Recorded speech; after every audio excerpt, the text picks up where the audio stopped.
ನಮಸ್ತೆ, ನಾನು ನಿಮ್ಮ ಗೋಪಾಲ್. ಇವತ್ತು बाजरा का खीर बनाने के सोच रहा हूँ. ಬಾಜ್ರಾ ಮತ್ತು ಸೂಜಿ ಅಂದರೆ ರವಾ. ಇದರಲ್ಲಿ ಈಗ ನಾನು ಕಡೆಯೊಳಗಡೆ ಸ್ವಲ್ಪ ಅಮೂಲ್ ಗೀ ಹಾಕಿದ್ದೇನೆ ಇದನ್ನು ಹುರಿಲಿಕ್ಕೆ. ಈಗ ಇದರೊಳಗಡೆ ಸ್ವಲ್ಪ ರವಾ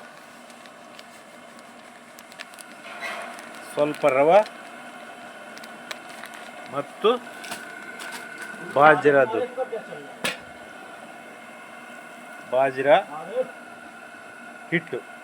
ಹಿಟ್ಟಿನಿಂದ ಇವತ್ತು ಬಾಜ್ರಾ ಹಿಟ್ಟಿನಿಂದ ಖೀರ್ ಮಾಡಬೇಕು ಅಂತ ಆಲೋಚನೆ ಮಾಡಿ ತುಪ್ಪದಿಂದ ಹುರಿತಾ ಇದ್ದೀನಿ. ಇದನ್ನು ಚೆನ್ನಾಗಿ ತುಪ್ಪದಿಂದ ಕೆಂಪು ಬಣ್ಣ ಬರುವವರೆಗೆ ಹುರಿಬೇಕು. ಇದು ನಾನು ಇವತ್ತು ಅಂದರೆ ಇದು ನಾನು ಮೊದಲನೇ ಸಾರಿ ಈ ರೀತಿ ಖೀರು ಮಾಡಲಿಕ್ಕೆ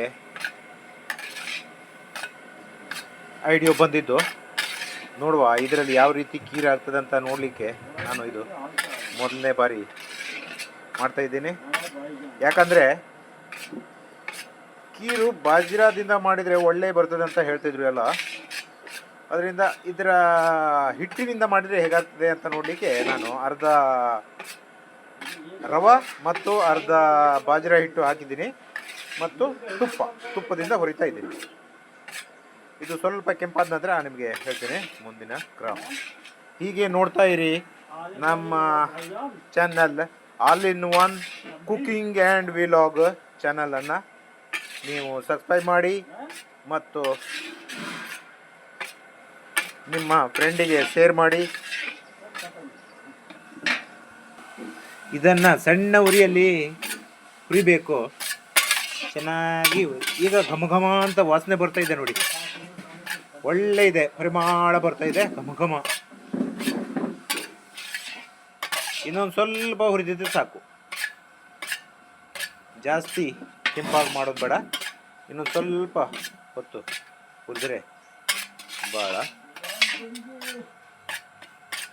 ಈಗ ಇದನ್ನು ಬೇರೆ ಒಂದು ಪಾತ್ರೆಯಲ್ಲಿ ತೆಗಿತಾ ಇದ್ದೀನಿ. ಈಗ ನಾನು ಒಲೆ ಮೇಲೆ ಹಾಲನ್ನು ಎತ್ತಿದ್ದೀನಿ. 4 ಲೀಟ್ರ್ ಹಾಲಿಗೆ 1 ಲೀಟ್ರ್ ನೀರು ಹಾಕಿದ್ದೀನಿ.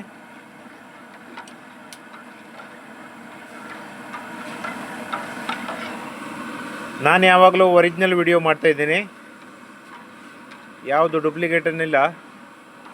ನೀವು ನೋಡಿ.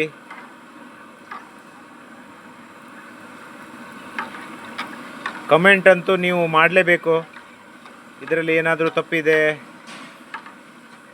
ತಪ್ಪಿದರೆ ನಾವು ಸರಿ ಮಾಡಿಕೊಳ್ಳಿಕ್ಕೆ ಒಂದು ಮೌಕ ಸಿಗ್ತದೆ.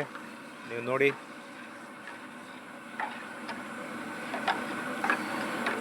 ಇದು ಕುದಿದ ಮೇಲೆ ಕಾಣಿಸ್ತದೆ ನೋಡಿ. ಈಗ ಹಾಲು ಬಾಯ್ಲ್ ಆಗ್ತಾ ಇದೆ. ಇದಕ್ಕೆ ಈಗ ಸೂಜಿಯನ್ನು, ಇದು ರವಾ ಮತ್ತು ಬಾಜ್ರಾದ ಹಿಟ್ಟನ್ನು ಹಾಕ್ತಾ ಇದ್ದೀನಿ. ಈಗ ನಾನೀಗ ಇದಕ್ಕೆ ಬಾಜ್ರಾದ ಹಿಟ್ಟು ಮತ್ತು ರವಾವನ್ನು ಹಾಕ್ತಾ ಇದ್ದೀನಿ. ನಿಧಾನವಾಗಿ ಹಾಕಬೇಕು, ಯಾಕಂದರೆ ಅದು ಮೇಲೆ ಬರ್ತದೆ.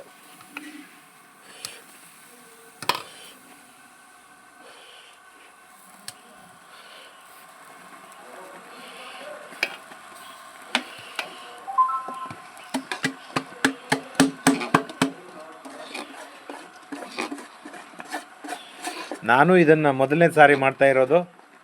ನೀವು ಮಾಡಿ ಮನೆಯಲ್ಲಿ ಮಕ್ಕಳಿಗೆ ಕೊಡಿ. ಈಗ ಈಗಿನ ವಾತಾವರಣದಲ್ಲಿ ಅಂದರೆ ಕೆಮಿಕಲ್ ಇರೋ ಸಬ್ಜಿ ಮತ್ತು ಯಾವುದೇ ಒಂದು ವಸ್ತು ನೋಡಿದರೂ ಕೆಮಿಕಲ್ ಇರ್ತದೆ. ಹಾಗಾಗಿ ಈ ಬಾಜ್ರಾ ನಮ್ಮ ದೇಹದ ಒಳ್ಳೆಯ ರಕ್ತವನ್ನು ಪರೀಕ್ಷಣೆ ಮಾಡ್ತದೆ. ಹೀಗಾಗಿ ಬಾಜ್ರಾದ ಖೀರು ಒಳ್ಳೆ ಇರ್ತದೆ ಅಂತ ನಾನು ಬಾಜ್ರಾ ಪಾಯಸ ಮಾಡ್ತಾ ಇರೋದು. ಈಗ ನಾನು ಒಂದೇ ಇದು ಕ್ಯಾಮರಾ ಇಡ್ಲಿಕ್ಕೆ ನಾನಿನ್ನು ಸ್ಟ್ಯಾಂಡ್ ತೊಗೊಂಡಿಲ್ಲ, ಹಾಗಾಗಿ ನಾನು ಒಂದೇ ಕೈಯಲ್ಲಿ ನಾನೇ ಮಾಡಬೇಕು. ಹಾಗಾಗಿ ಒಂದು ಸಲ ಆಮೇಲೆ ಮಾಡ್ತೀನಿ. ನೋಡಿ 1ನೇ ನಂಬರ್ ಕೀರು ಪಾಯಸ ಬಂತು.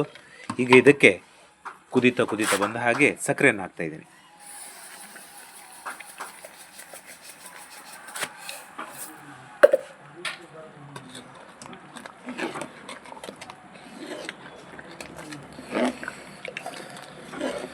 ನನ್ನ ವಿಡಿಯೋನ ನೋಡ್ತಾ ಇರಿ, ಲೈಕ್ ಮಾಡ್ತಾ ಇರಿ ಮತ್ತು ನಿಮ್ಮ ದೋಸ್ತುಗಳಿಗೆ ಶೇರ್ ಮಾಡ್ತಾ ಇರಿ.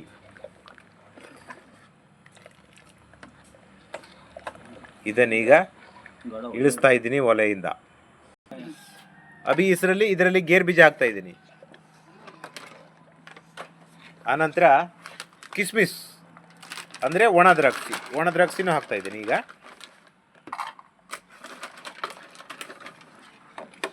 ಒಣ ದ್ರಾಕ್ಷಿ ಹಾಕ್ತಾ ಇದ್ದೀನಿ.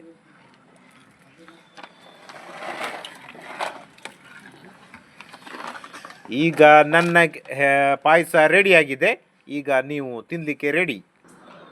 ನೋಡಿ, ಬಾಜ್ರಾ ಹಿಟ್ಟಿನಿಂದ ಮಾಡಿದ ಪಾಯಸ ತಿನ್ನಲಿಕ್ಕೆ ಚೆನ್ನಾಗಿದೆ. ನೀವು ನಿಮ್ಮ ಮಕ್ಕಳಿಗೆ ಮಾಡಿಕೊಡಿ, ತಿಂದ್ಕೊಳ್ಳಿ. ಘಮ ಘಮ ಪಾಯಸ. Thank you. ಧನ್ಯವಾದ.